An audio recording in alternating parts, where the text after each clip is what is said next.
Para empezar este video, pues más o menos quiero decirles que se me olvidó mencionar esto en el anterior video, que es sobre la abundancia de los elementos y los que están en los selectivos. Ok, bueno, aquí tengo estas dos tablas. La abundancia de los elementos, básicamente, en el universo, o sea, todos los elementos, no los de la tabla periódica, pero hay unos que predominan más. Por ejemplo, aquí, en el universo, el hidrógeno es el elemento que más presencia tiene, con un 75%. Le sigue el helio con el 24%. Y después todos los demás, el tercero es el oxígeno. Y los que siguen son en proporciones muy pequeñas. Me pueden decir que por qué son tan pequeñas esas proporciones si realmente hay demasiado oxígeno en la Tierra. Bueno, pues porque el universo es demasiado grande. La Tierra no se compara nada con el tamaño del universo. Así que ese 0,085% de oxígeno en el universo es bastante de oxígeno, demasiado. Aunque no lo creamos, aunque sea muy pequeño ese número, pero realmente es bastante. Y pues aquí en la Tierra, los elementos de los seres vivos, o sea, ¿qué elementos componen al ser humano? Bueno, pues aquí debemos ver la tabla. En primer lugar es el oxígeno, con 65%. Le sigue el carbono, el hidrógeno, el nitrógeno, fósforo, azufre, calcio también. Y los demás, ¿no? Y pues bueno, son denominados bioelementos estos. Los cuatro primeros se les llama bioelementos primarios y constituyen el 95% de la materia viva. Es decir, de esos cuatro, el carbono, hidrógeno, oxígeno y nitrógeno se le llama bioelementos primarios y constituyen el 95% de tu cuerpo.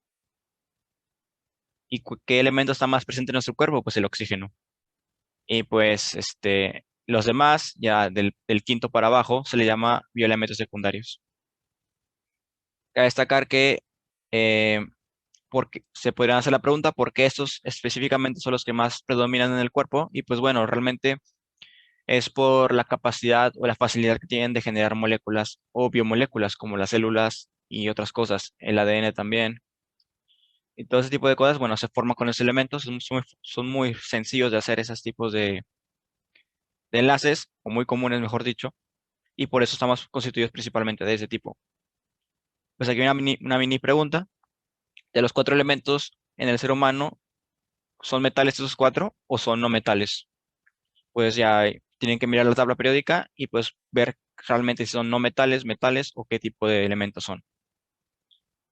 Y ahora sí, vamos a empezar a hablar sobre el video número 4. Enlaces químicos y reacciones químicas. Tercer grado de secundaria. Bueno, vamos a empezar hablando sobre los enlaces. Y como se habló en el video anterior, existen átomos que tienden a perder o ganar sus electrones, es decir, los electrones de valencia, ya que sus núcleos no tienen la suficiente carga para vencer a otros que intentan atraerlos. Bueno, pues hay dos tipos de enlace, el covalente y el iónico, y pues primero vamos a ver el covalente, que para mi parecer es el más sencillo de todos. Un enlace covalente se produce cuando los átomos comparten sus electrones de valencia. Ojo a la palabra comparten. Guarden esa memoria porque es una manera muy fácil de identificar qué tipo de enlace es. Debido a su tamaño de núcleo, generan mucha atracción eléctrica, y si otro átomo semejante viene y tiene la misma atracción eléctrica, el resultado es una atracción mutua que los permite quedar unidos. Es decir, si yo tengo un átomo con cierta, digamos, supongamos que tiene, vamos a medir pues, de una manera la atracción eléctrica, digamos que tiene 3, y el otro átomo viene también y tiene la misma atracción, pues ambos se van a tender a unir. Es decir, ya depende de los electrones de valencia, pero ambos se pueden quedar unidos. Y como tienen la misma fuerza, la misma atracción eléctrica, pues se van a quedar empujando, y tirando y aflojando con la misma atracción. Van a ser una atracción mutua. Por eso se hacen los covalentes. Y pues los enlaces de ese tipo se suele dar entre elementos no metálicos, iguales, la mayoría.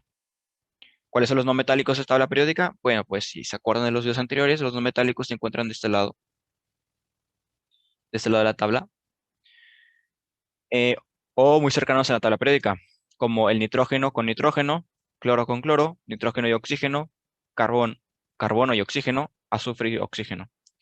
Si aún no se memorizan estos elementos de aquí, pues pueden ir ver su tabla periódica, si es que la imprimieron, o ver las que pongo aquí en las imágenes. Y ya más o menos se dan cuenta en qué elemento estoy hablando. Y pues bueno, cabe destacar también que el hidrógeno es un no metal. Este de acá, el primero de todos, es un no metal.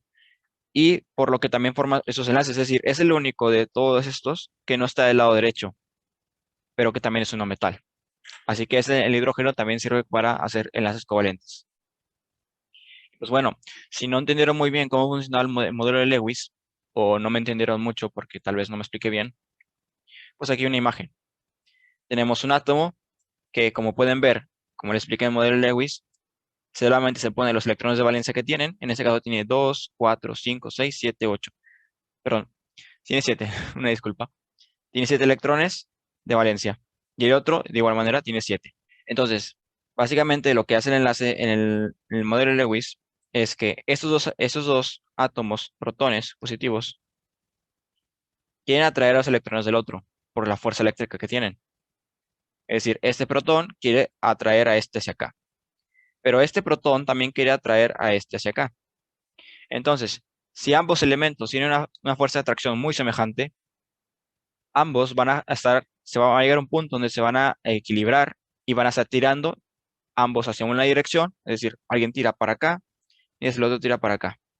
Pero como la fuerza es la misma, va a haber un punto neutro donde las estabilice y los electrones quedan juntos de esta manera. Y por eso se quedan atraídos y se quedan como decirlo, pegados entre sí, forman un enlace. Básicamente así es como funciona el modelo de Lewis y es una explicación muy rápida, básicamente.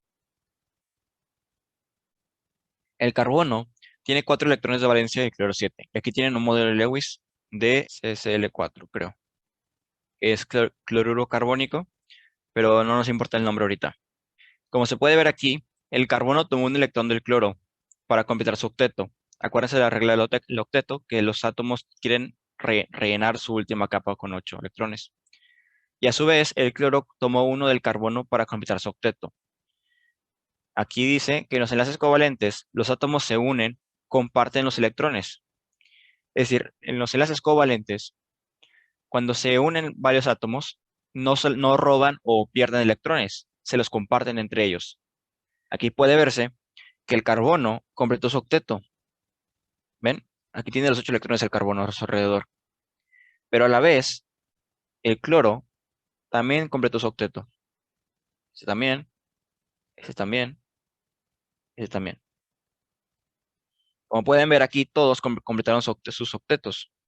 Y esos electrones aquí en medio son compartidos, se comparten en los unos a los otros.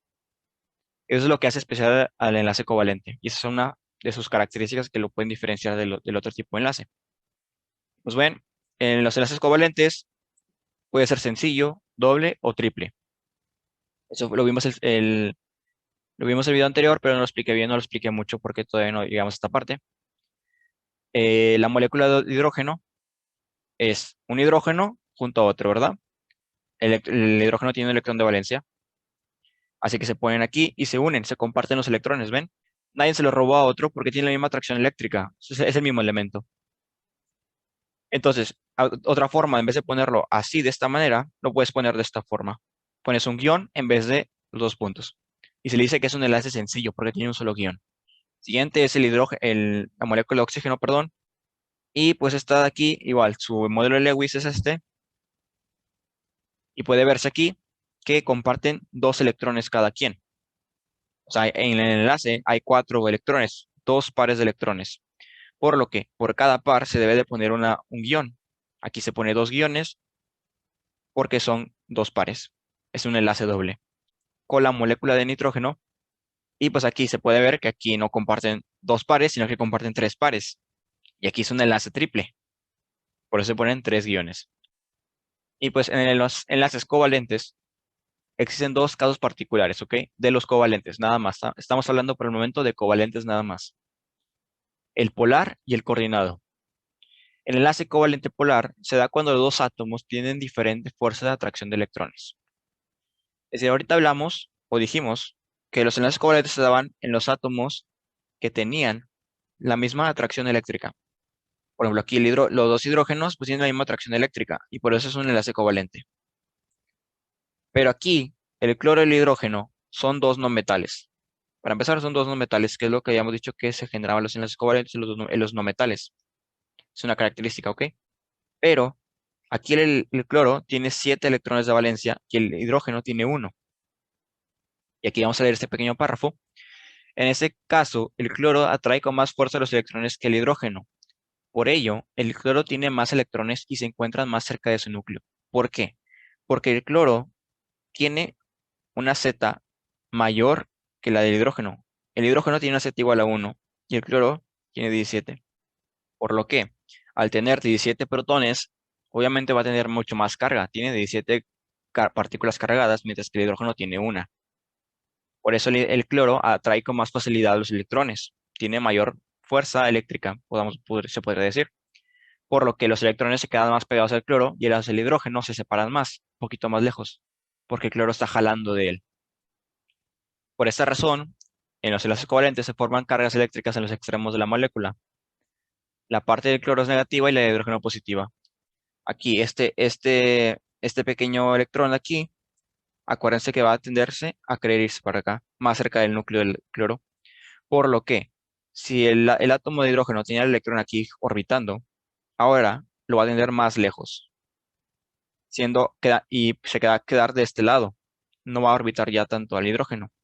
Por lo que el hidrógeno de esta zona se queda sin cargas negativas, solamente quedan los protones, por lo que se genera una carga eléctrica de este lado. Es decir, las cargas eléctricas del hidrógeno, que son los electrones, acuérdense, se van a tender a ir hacia el lado izquierdo donde está el cloro. Y el lado derecho se quedó sin cargas eléctricas, por lo que se quedan los puros protones. Y como hay protones, pues hay carga positiva. Por eso la carga de este lado derecho se queda positiva. Y la del cloro, como acá está rodeado de puros electrones, de todo este lado de acá, tiene carga negativa porque hay mayoría de electrones. Así se podría decir más o menos qué es lo que está pasando, por qué puse esto de positivo y negativo. Y pues aquí igual, de igual manera, ocurre con la molécula del agua, los electrones del hidrógeno van hacia el oxígeno y la otra parte queda libre de electrones, por lo que se pone positivo. Igual la molécula del agua, digo, del oxígeno, perdón, queda llena de electrones de este lado, por eso se pone un negativo. Mientras que el enlace covalente coordinado, aquí no lo subrayé, pero pues vamos a subrayarlo acá, coordinado, se presenta cuando uno de los átomos aporta dos electrones que funcionan como enlace. Ahorita acabamos de ver el polar y ahora vamos a ver el coordinado. ¿Cómo diferencio uno del otro? A grandes rasgos, puedes diferenciarlo por el nombre, pero de una manera más sencilla. Ignoren todo lo de la presentación y nada más fíjense lo que voy a escribir. Polar se refiere a polos. Con polos me puedo referir a positivo o negativo, como un imán. Un imán tiene polo positivo, polo norte y polo sur, ¿verdad? Pues de igual manera, los polos pueden ser uno positivo y otro negativo. Así es como yo identifico los polares. Me fijo en la palabra polar, que se refiere a polos, y me recuerda a un imán. Dicho esto, pues vamos ahora sí a hablar sobre el coordinado. Este se presenta cuando uno de los átomos aporta dos electrones que funcionan como enlace. Aquí tenemos un oxígeno del lado izquierdo, que está solo, está solito, un azufre en medio, y otro oxígeno del lado derecho.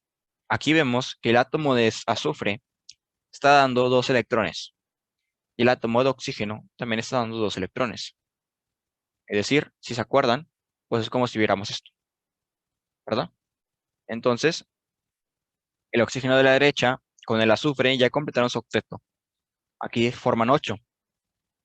Bueno, cambio de color porque ya está en rojo, ponerlo verde. 2, 4, 5, 6, 7, 8. Ahí está el octeto del azufre. Y ahora, el octeto del oxígeno es 2, 4, 6, 8. ¿Ven? Se juntaron entre sí y es como si fuera un enlace doble porque ambos están compartiendo sus electrones. Al compartir electrones me refiero a esto, miren. ¿Ven cómo queda estos dos circulitos? Queda aquí como algo en medio. Pues es una forma de decirlo que están compartiendo electrones.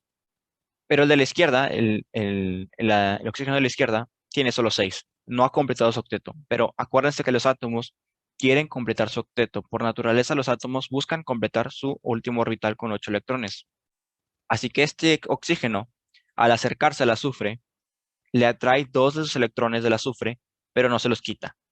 Es decir, es como si viniera y se empalagara con la pareja de la derecha.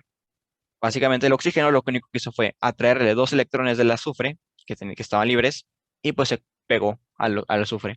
del lado izquierdo. Aquí pueden ver que ahora el oxígeno completa su octeto. El oxígeno a la derecha sigue completando su octeto porque estos aquí no cambiaron. Y el azufre ahora sigue teniendo su octeto. ¿Ven? Y así se juntaron esos tres elementos. Y pues para representar esas cosas así, no ver tantos puntitos, pues la flecha indica cuál átomo cede los electrones al otro. En este caso, el azufre cedió los electrones al oxígeno, pero no los compartió, los cedió.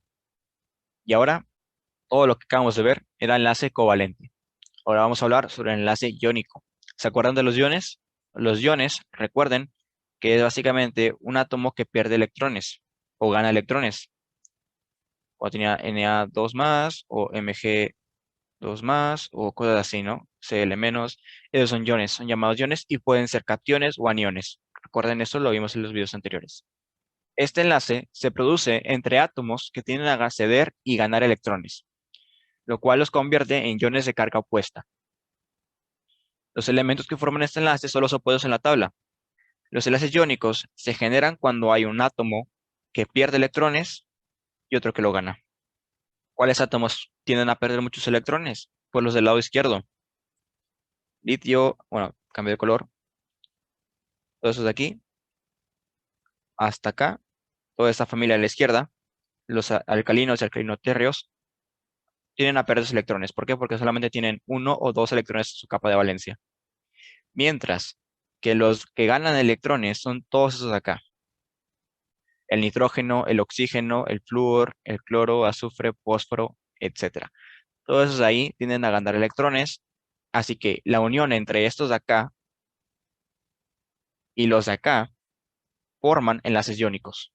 Un ejemplo es el cloruro de sodio, NaCl. Recuerden, sodio, bueno, voy a borrar todo lo de la tabla para que se pueda ver bien.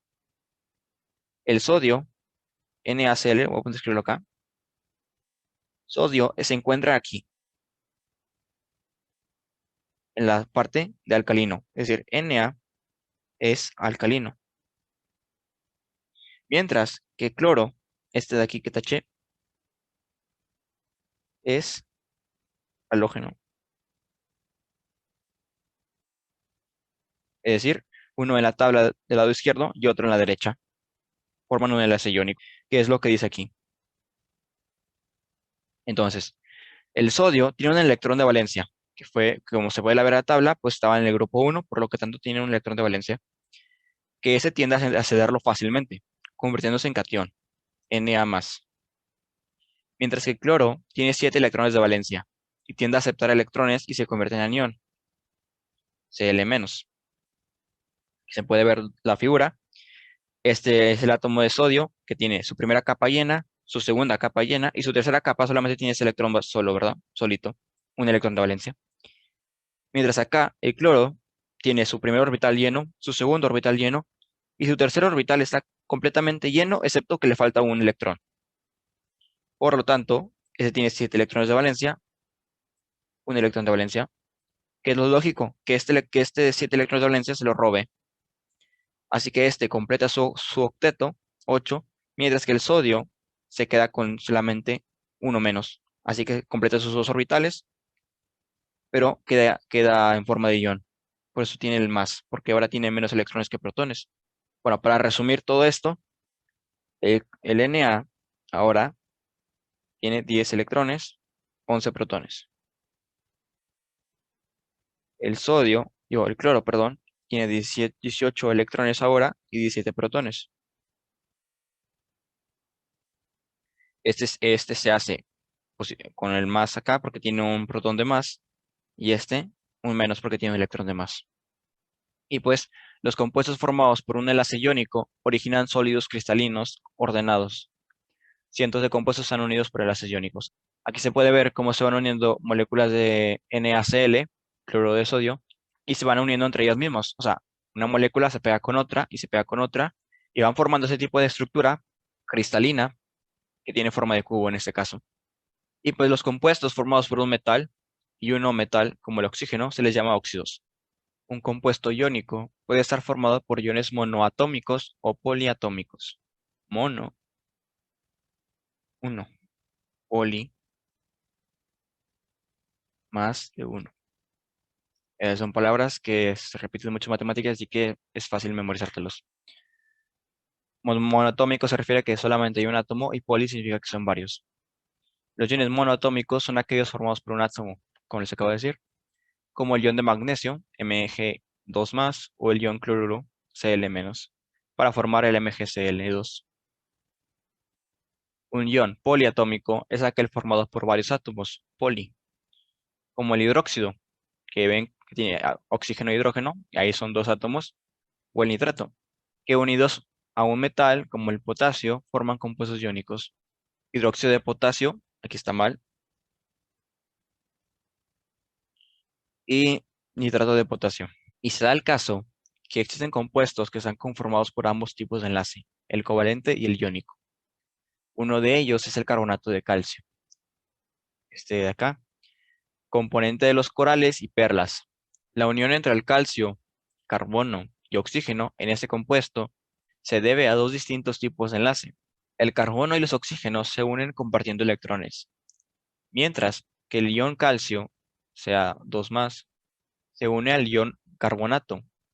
Yo les pregunto, el carbono y el oxígeno, ¿qué tipo de enlace tienen? Mientras que el ion calcio y el ion carbonato, ¿qué tipo de enlace tiene? Bueno, una vez visto los tipos de enlace, ahora vamos a hablar sobre la relación entre las propiedades de las sustancias con los enlaces que tienen cada una. Y pues vamos a mi introducción. Pues en la naturaleza hay muchas sustancias en distintos estados de agregación.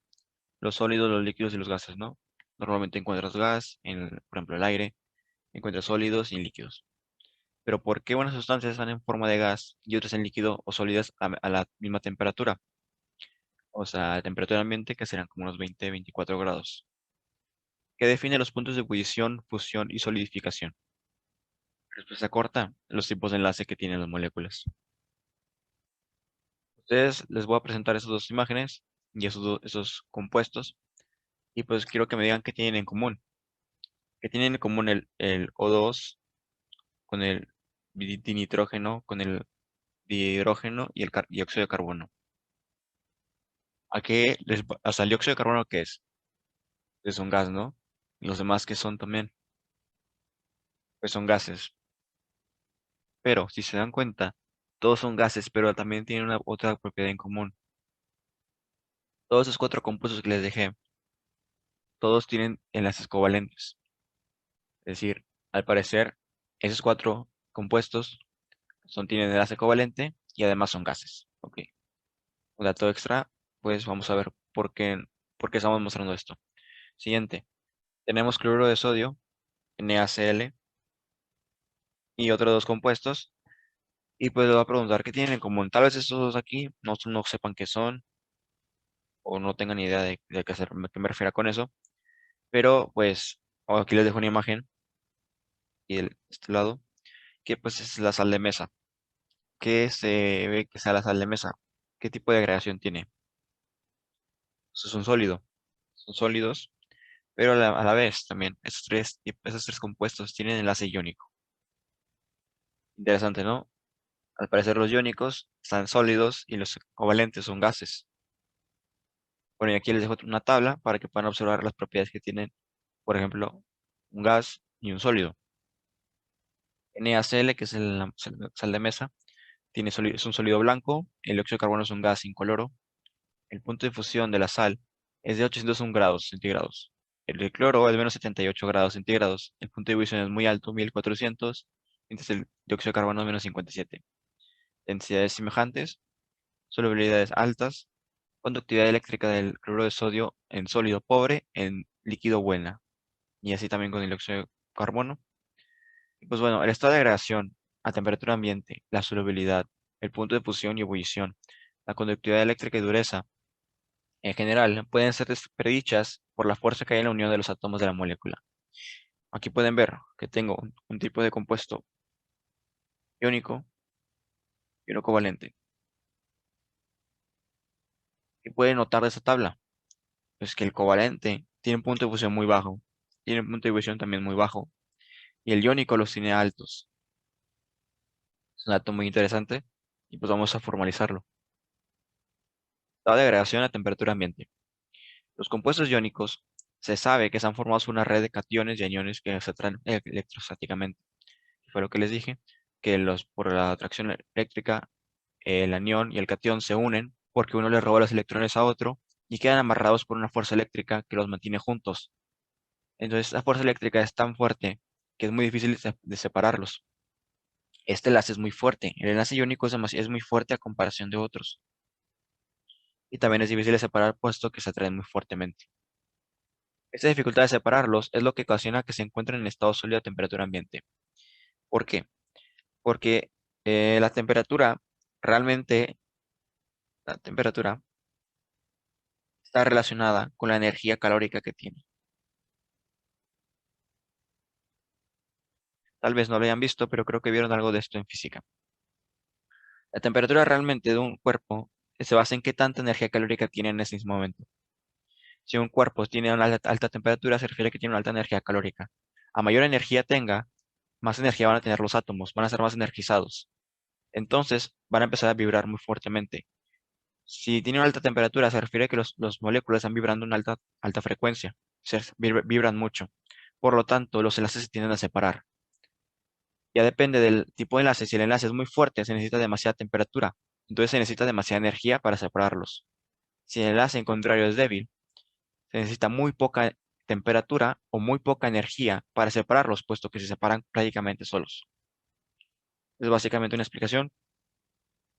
Y pues aquí pueden ver que los enlaces iónicos, pues es una red cristalina, recuerden, son redes que cada molécula y átomo, y pues van pegados, se ligan por la fuerza electrostática. Pues aquí pueden ver un modelo de Lewis, o una especie de modelo de Lewis, sobre el NaCl. Y pues bueno, en cambio, los covalentes suelen estar en forma de gas a temperatura ambiente, ya que este enlace es más débil a comparación del iónico. Es decir, se necesita menos energía para separarlos. Por lo tanto, a menor energía se refiere a menor temperatura. También pueden estar en forma líquida o sólida, pero la mayoría están en forma de gas. Y si están en forma sólida, su punto de fusión es muy bajo. Se necesita poca energía para separar sus moléculas.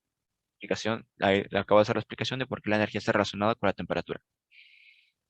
Y pues bueno, aquí se puede ver una imagen de partículas covalentes o moléculas covalentes en un contenedor. Es decir, las covalentes normalmente no forman estructuras como los iónicos. Los iónicos se forman así en estructuras cristalinas, como esta de aquí. Pero los covalentes normalmente son partículas independientes y quedan libres entre otras. Es decir, no forman estructuras. Por lo tanto, es muy sencillo separarlas, puesto que no generan estructuras como el iónico, no se necesita tanta energía para separarlas o dispersar sus partículas. Vamos a hablar sobre solubilidad, que esta es la capacidad que tiene una sustancia en disolverse en otra. Esto lo vimos en un video anterior, es un recordatorio y por qué los tipos de enlaces están relacionados con esto. Para que un compuesto iónico pueda disolverse en otra sustancia, es necesario que el disolvente pueda romper los enlaces de cationes y aniones. Es decir, el disolvente que vamos a utilizar tiene que ser suficientemente fuerte para que los cationes y aniones se rompan. Es decir, la red cristalina se rompa y queden disueltos. Esto solo pueden hacerlo los disolventes polares, como el agua. A este proceso se le llama solvatación. Debido a esto, los compuestos iónicos son insolubles en sustancias no polares, como el hexano o el benceno. Es un ejemplo para que puedan apreciar por qué las sustancias polares, como el agua, pueden romper esas redes cristalinas. Cuando mezclas agua con sal, que la sal es un compuesto iónico y el agua es un compuesto covalente polar, por esto de arriba, y pues bueno, las moléculas de agua rodean el cloruro de sodio. La red cristalina se termina rompiendo y las partículas de cloro y sodio quedan rodeadas por moléculas de agua debido a su polaridad. Es decir, ¿recuerdan esta estructura que tengo aquí a la derecha? Izquierda, perdón. Pues bueno, recuerden que les dije que cuando se formaba la molécula de agua, quedaban unas partes con carga. Aquí queda una carga positiva, aquí una positiva y aquí una negativa. Esto debido a la ausencia de cargas de un lado o porque hay demasiadas cargas de otro lado. Y pues bueno, del lado del oxígeno queda una carga negativa y de los lados de los hidrógenos queda positiva. Como se puede ver en la red cristalina aquí en el GIF o en la animación, este, los cationes y aniones quedan atrapados por las cargas positivas y las negativas de la molécula del agua y se van entrelazando entre ellas y por lo tanto los iones de cloro y sodio quedan disueltos en el agua. Es decir, el agua prácticamente se rompe la red cristalina, como se puede ver, lo va quitando a trozos debido a la polaridad que tiene. Y pues para los compuestos covalentes, es decir, ahorita hablamos todo sobre iónicos, ahora vamos a hablar sobre covalentes, depende de su polaridad. Un recordatorio, un compuesto covalente es polar cuando los elementos son diferentes y adquieren cargas parciales a las moléculas. Por ejemplo, elementos diferentes y tienen cargas parciales en las moléculas. Recuerden acá la imagen del hidrógeno que tiene cargas parciales más, menos, ¿ok? Un compuesto covalente es no polar cuando los elementos son iguales. Por ejemplo, H2, O2, N2. Son elementos iguales y pues no generan cargas parciales.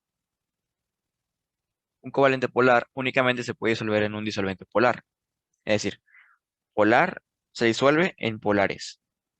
No polar se disuelve en no polares. Es una regla y pues así queda. Por ejemplo, aquí H2O, que es un covalente polar,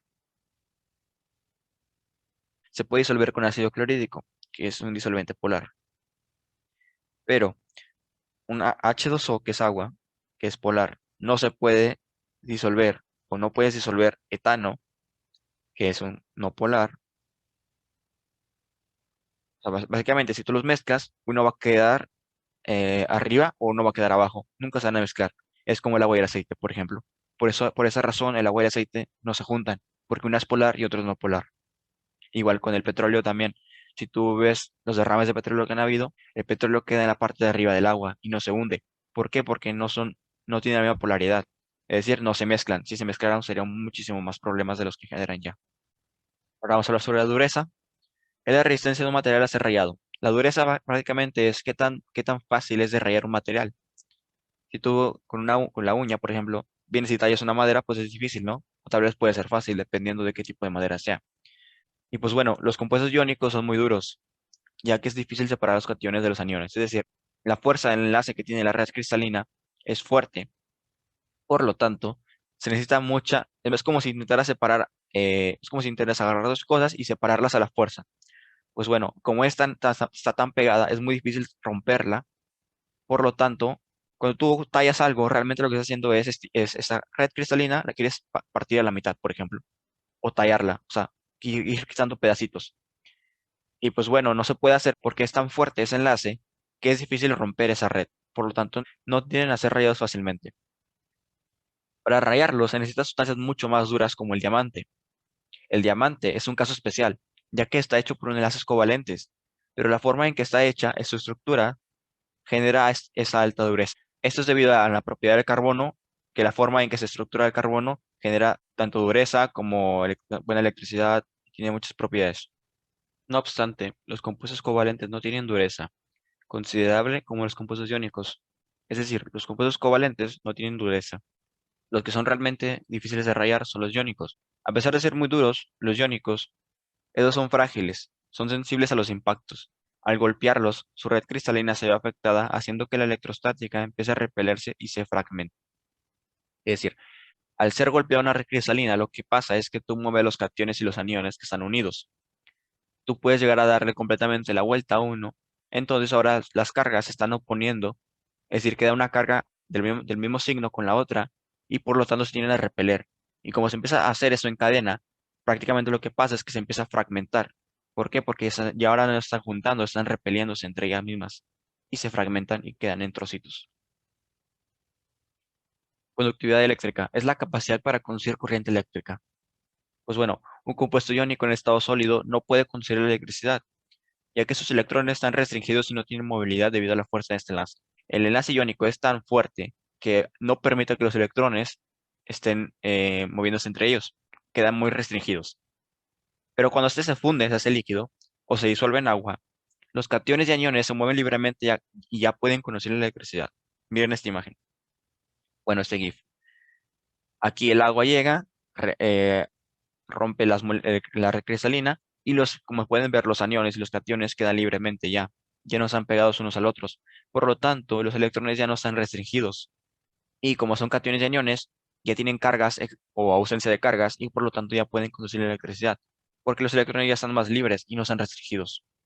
Aquí se puede ver un experimento sobre los electrodos, cómo puedes prender una bombilla, simplemente como poner dos electrodos, que es decir, son prácticamente cationes y aniones, sumergidos en agua y cómo va pasando la electricidad a través de cable y pues puedes prender un foco.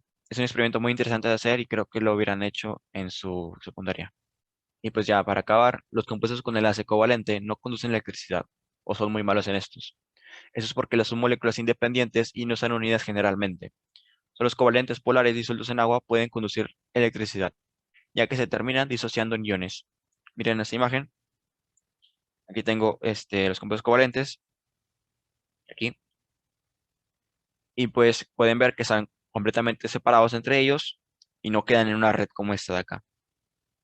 Por lo tanto, como son muy independientes y los electrones quedan completados, es decir, se comportan electrones y no quedan electrones de más, quedan muy restringidos de igual manera como con esta estructura cristalina y pues no conducen electricidad puesto que no tiene libertad de moverse los electrones. Pero los covalentes polares que tienen polaridades, como el agua, esta de acá, si la disuelves en otra sustancia, sí pueden hacerlo. Aquí se toma que el disolvente universal es el agua, por lo tanto debes de buscar un covalente polar diferente. Si tú quieres conducir electricidad en H2O, si tú agarras agua y pones una pila, por ejemplo, pues se ha visto muchos casos que dicen, ah, es que el agua conduce electricidad. Pero realmente el agua por sí sola, el H2O pura, no conduce. Lo que realmente está haciendo que conduzca electricidad en el agua que tú tomas o el grifo, los grifos de agua, es porque tiene una sal. Es decir, lo que pasó fue que realmente el agua que tomas y el agua que está en la llave es una mezcla entre agua, H2O y sal. Es decir, es un compuesto iónico disuelto en agua. ¿Y qué hablamos hace rato? Que un compuesto iónico, cuando se disuelve en agua, los cationes de iones se mueven libremente y ya pueden conducir electricidad.